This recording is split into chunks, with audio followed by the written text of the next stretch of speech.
Central Florida is again a hurricane hotspot this year. Oh my God! Make sure that you're preparing for the potential that you may have to evacuate. We've seen the impact of catastrophic storms. Every lot that's empty was somebody's home. 4 100-year floods, floods that aren't supposed to happen for 100 years, have happened 4 times in the last 6 to 7 years. Before, during, and after a hurricane, the WESH 2 First Warning Weather Team is here to help. We're sticking to a budget for your hurricane kit and staying in touch with local leaders about their plans to keep you safe. We've been working on a process since Milton in order to better the service that we provide to the residents. The time to prepare is now. Surviving the season, the 2025 Hurricane Special. As we get into the thick of the 2025 Atlantic hurricane season, you should be prepared to take action if and when a storm heads our way. Thank you for joining us. I'm Stuart Moore. And I'm Michelle Imparato. We have a lot to cover when it comes to storm preparations and where to get help after a hurricane. But first, this season comes with a lot of unknowns. The Federal Emergency Management Agency, or FEMA, struggled with budget cuts and layoffs this year. The full impact remains to be seen as the Trump administration works to overhaul the agency. In January, President Trump floated the idea of getting rid of FEMA and shifting FEMA's responsibilities to states and local governments. The federal government also cut funding for the National Oceanic and Atmospheric Administration, or NOAA, which plays a big part in weather forecasting. And while the situation with the government could change, the steps to prepare for a hurricane are tried and true. So that's our First Warning Weather Team's focused right now, starting with Chief Meteorologist Tony Manolfi with the 2025 Hurricane Season Outlook. And here we go again. I tell you what, once again, Michelle, it looks active. You take a look at the numbers now. NOAA came out with their outlook, 13 to 19 named storms. Colorado stayed right around 17. You go to WESH, 16 to 20. And the number of major hurricanes now, guys, running between about 3 to 6. Again, the normal is 14, 9, and 3. So just above the normal there over the last 20 years. That's something we're going to be watching. There's really 3 main factors why we think it's going to be above average season. You take a look at the warmer than average ocean water temperatures, especially in the Gulf and the Caribbean. The forecast for wind shear looks low. Remember, the stronger the winds, the greater the shear. The winds do appear to be looking light. And there's going to be more action now from the West African monsoon. The more moisture off the west coast, the greater the risk there is for these tropical waves to develop. So what I want to show you here is the normal water temperatures versus where we are right now. And we are running above normal in the Gulf of Mexico and in the Caribbean. And before June, this is the area that we like to watch. So we'll be watching that intently, though. For now, we are in good shape, guys. Back to you. Hurricanes Helene and Milton caused widespread devastation after making landfall on the Gulf Coast last year. This drone video shows the damage on Anna Maria Island. The storms also packed a punch further inland. Meteorologist Eric Burris reminds us hurricanes are not just a concern for the coast. Last year was a tough lesson for so many that storms are clearly not just coastal events. Helene triggered landslides and flooding in the Carolinas, far from the Gulf Coast where it made landfall. A few weeks later, during Milton, Flagler County suffered some of the gustiest winds, even though it was far from the center of the storm. Thousands of people lost power and rough surf entered people's backyards. There can be effects hundreds of miles outside of that cone. Flagler County Emergency Manager Jonathan Lord says many people have moved to the area in recent months. He wants newcomers to know if a storm heads anywhere near Florida, they need to be ready. Mostly with people moving in from out of state who've never experienced a hurricane before. Or sometimes I'm told they hear from the realtors that we don't get hurricanes in this part of the state. Definitely not true. As we track the tropics this year, the National Hurricane Center is reminding everyone that the cone, which is only concerned with the center of the storm, is just one piece of the puzzle. The hazards are increasingly falling outside of the cone. Jamie Rome, the deputy director of the National Hurricane Center, says this is actually for good reason. The cone has gotten smaller and smaller over time as forecast accuracy has improved. Last year, to try and better communicate impacts county by county, the National Hurricane Center added advisories over top of the cone to include threats over land as well as coastline. So immediately when you look at the cone, the first thing you see is all this color and how far inland it goes. So we think it's a better way to communicate. Your best shot at surviving the season is to have a hurricane kit stocked and ready to go. Meteorologist Kellyanne Clash shows us being prepared does not need to break the bank. Every hurricane season, we always tell you to have a hurricane supply kit. But local emergency managers are saying, let's go away with the 72-hour supply kit and go for a disaster supply kit that can have your family being fed for up to 5 days or even longer. And that can get pretty heavy on wallets. But today, we're at a local Dollar Tree at 1792 in Fern Park to see how much we can get with $100. We have our list ready, and now we're going to go see how much we can get. Let's go shopping. Okay, so the first thing that we're gonna do is sternos. They're in the party section, and these are good up to 2 hours, so we're gonna get 5. In this aisle, we have 2 options for loss of power. There's your traditional flashlight, but you also have the option of an LED lantern. Extra batteries should be on your disaster kit, and the dollar store had plenty of them. I didn't have this on the list, but you do need a lighter for the sterno, so I'm gonna add this to it. And if you need candles, they do have tea light candles. If you have children, make sure you have all of their supplies stocked up. We grabbed a few children's wipes, which could also double as cleansing wipes for adults. The dollar store had diapers in stock, but for $6 per package. The amount of diapers per package depends on the children's size. Bandages are important to have in any disaster kit. We picked up self-adhering bandage wrap and adhesive bandages. We also grabbed antiseptic to help clean the wounds. Ibuprofen is going in the cart as well.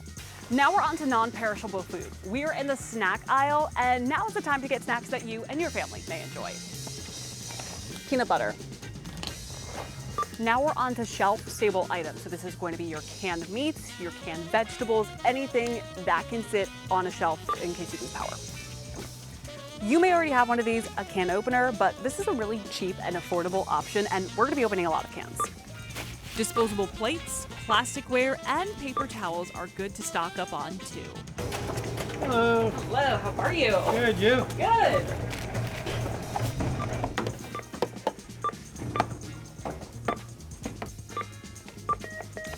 Be 110.53. We ended up going about $10 over budget, but I did start our disaster kit from scratch. You probably already have a lot of these items at your home already, and I also did add a couple of items into my basket that were not on the list. Overall, you should tailor your disaster kit to you and your family's needs.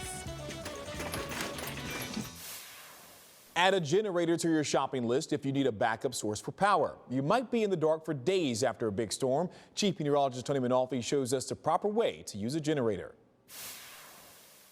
Hurricane season is here, and a lot of folks are going to start running these generators. We want you to keep them 20 feet away from your house, not inside your garage, to prevent carbon monoxide poisoning. All right, the next thing is generator maintenance. Number one, you always want to run it a couple times a year to make sure there's no leftover fuel in there. That's never good for your generator. And when you're done using it, you want to make sure there is no fuel in there. Otherwise, your generator may not start up when the next hurricane arrives. And folks, please remember to always have a carbon monoxide detector when you're running your generator. Time and time again, hurricanes lead to flooding here in Central Florida. Astor flooded after Irma in 2017. The Orlo Vista community flooded during Ian in 2022. And rising waters from Milton forced people out of their homes into land last year. Property owners dealing with repeat flooding are ready to give up their land. Meteorologist Cam Tran looked into a program many counties offer with the help of federal dollars. What is now a cordoned-off lot in Sanford used to look like this, a 2-story home belonging to a local family. But after years of seeing their home damaged by flooding, the family sold the property to Seminole County. This particular home back here was severe repetitively lost, which means that it was sustaining flood damage over and over and over again. FEMA offers grants to property owners who experience repetitive damage from flooding. The funding is distributed to individual counties, including Seminole County. So there's 3 programs. Yeah. There's buyback, so we buy out and acquisition, demolish. There's elevate, so we take the home as it is and elevate. And then there's elevate, reconstruct. So elevate, reconstruct would be a concrete masonry block home. You can't just pick it up. So it would require us to pick it up, but while we're picking it up, we're doing construction. That's going to cost more money. Any property owner who wants to take advantage of this FEMA grant will need to be patient. It can take months, even years, to get that federal funding approved. Volusia County is considering a similar program. It was awarded $20 million in federal funding to buy back frequently flooded homes. We can't buy them all, but there's some that would make sense to land on Taylor Avenue. There is a home that's actually, the homeowners come to us and said, would you buy us out?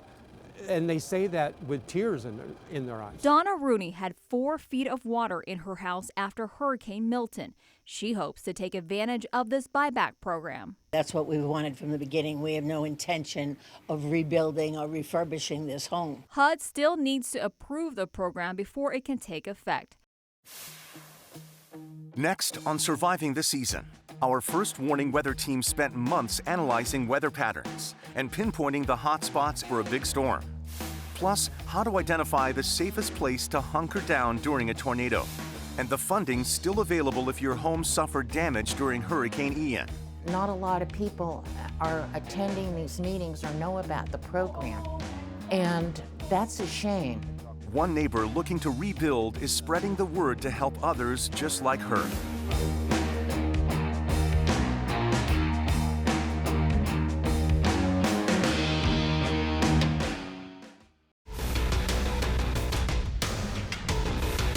Over the past year, our first warning weather team has been analyzing weather patterns to predict when we could get a big storm in Central Florida. Meteorologist Eric Burris was able to predict with 85% accuracy last year where big storms went and when they made landfall. He's doing it again and presents this year's long-range forecast.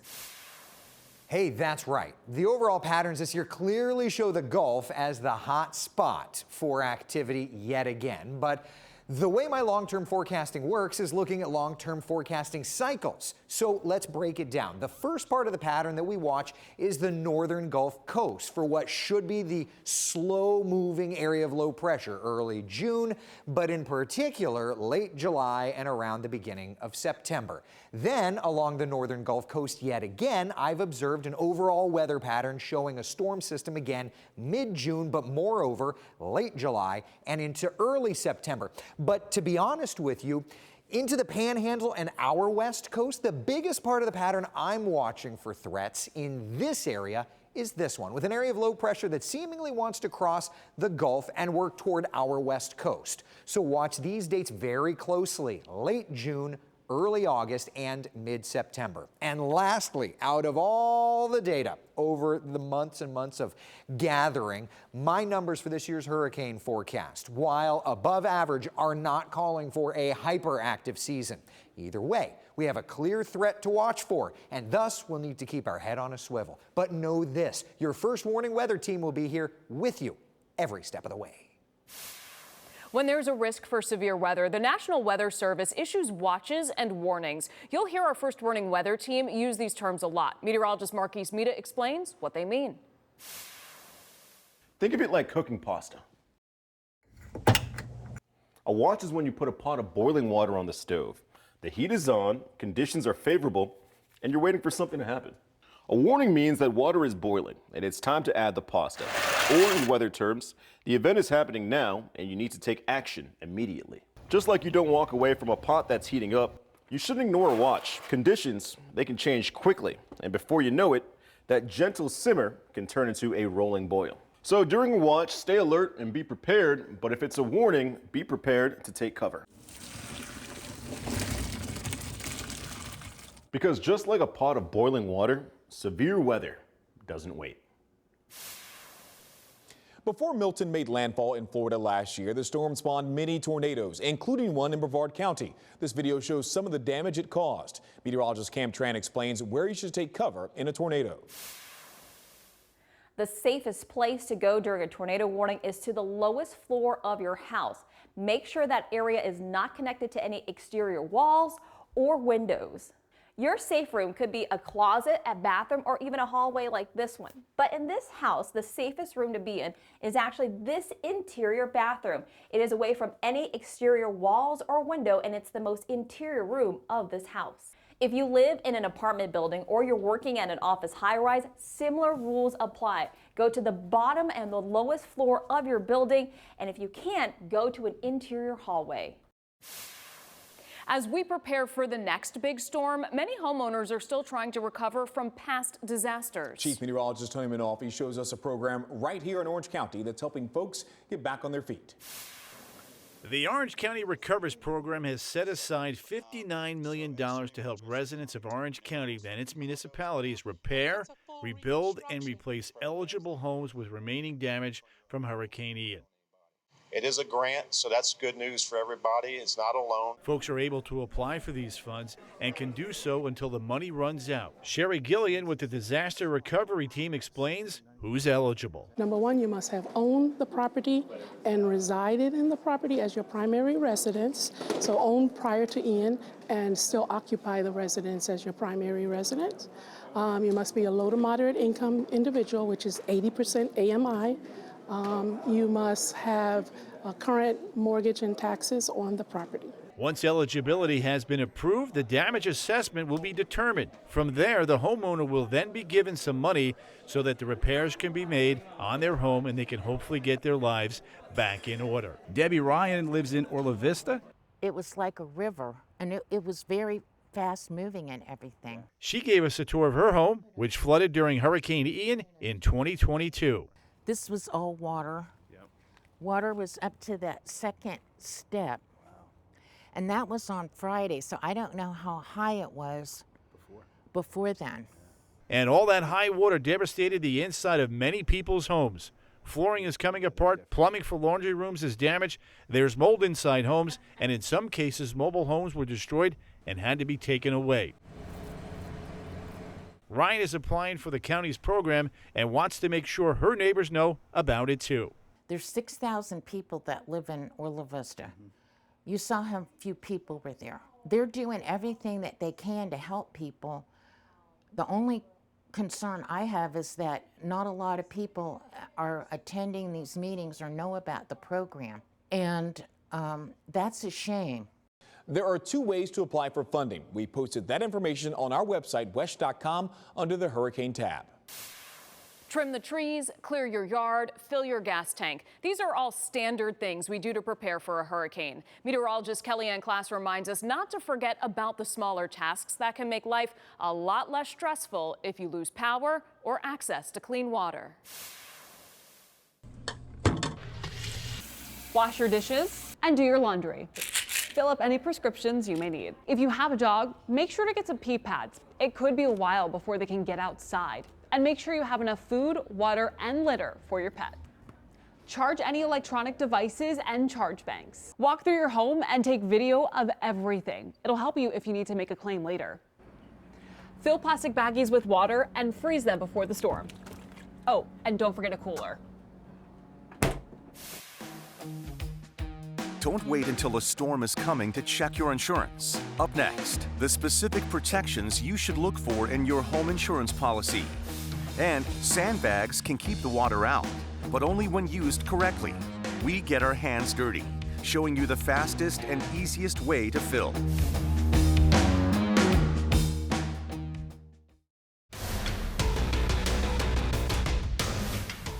You may have heard you should check your insurance before a big storm hits. First Warning meteorologist Cam Tran explains what should be in the fine print. Review your homeowner's policy by looking at the declaration page. That's where you'll find your coverage, limits, and deductibles. Experts say the cost of construction has gone up in recent years, so you may have a shortfall in coverage if you haven't updated your policy in a while. It's also highly recommended to get flood insurance, even if you don't live in a flood zone. This is not included in your traditional home policy. Experts highly recommend flood insurance even in Central Florida, especially after we saw significant flooding during Hurricanes Ian and Milton. You may also want to get your insurance policies in place as soon as possible. Once a watch or warning has been issued, you can no longer add or change a homeowner's policy. For flood insurance policy, it's even longer. It takes 30 days to take effect. Sandbags are often the first line of defense in protecting your home from rising waters, but many people don't know how to fill them up or lay them down properly. First Warning meteorologist Marquise Mita shows us the most efficient way to use sandbags. Every year as storm season approaches, we cover sandbag distribution sites across the region. Homeowners line up eager to fill up sandbags to protect their home from rising waters. So we provide the bags, we provide the sand, we provide the mechanism. The residents have to provide their energy and their body strength to do this. I got hands-on training with the Orange County Public Works Department. We rolled up our sleeves and got to work. It's 3 or 4 shovelfuls. You do not want to fill the bags all the way to the top. You want to leave some space in order to tie them off. Shoveling into the bag can be tricky, so the county made funnels to help out. So these are our old safety cones that we've had it sitting on a shelf. Turn them upside down and they make a wonderful funnel. Officials say funneling sand takes less time than shoveling, so this method could get the line moving and people can get home faster. To my surprise, the bags weighed less than I expected. Because they're not filled to the brim, they're much easier to pick up. They're about 10 to 12 pounds each. If you filled it correctly, you'll get 10 sandbags per resident. 10 sandbags can do a lot. They will typically cover the average sliding glass door, the front of a garage door. Placement is key, and so is proper layering. Once you place the sandbags, you want to stack them in 2 to 3 layers. Make sure that no water can seep through, so we offset them. We go stack them offset. So you lay your first foundation down and then you offset on top and over on top of the other one. When the next big storm heads your way, you can expect free sandbag locations to open in just about every Central Florida county. WESH 2 is committed to helping you get ready for whatever comes our way this hurricane season. Right now on WESH.com, you can find our 2025 Hurricane Survival Guide. It breaks down in detail everything you should do before, during, and after a big storm. And it's free. From the entire WESH 2 News and First Warning weather team, thanks for watching. Stay safe this hurricane season.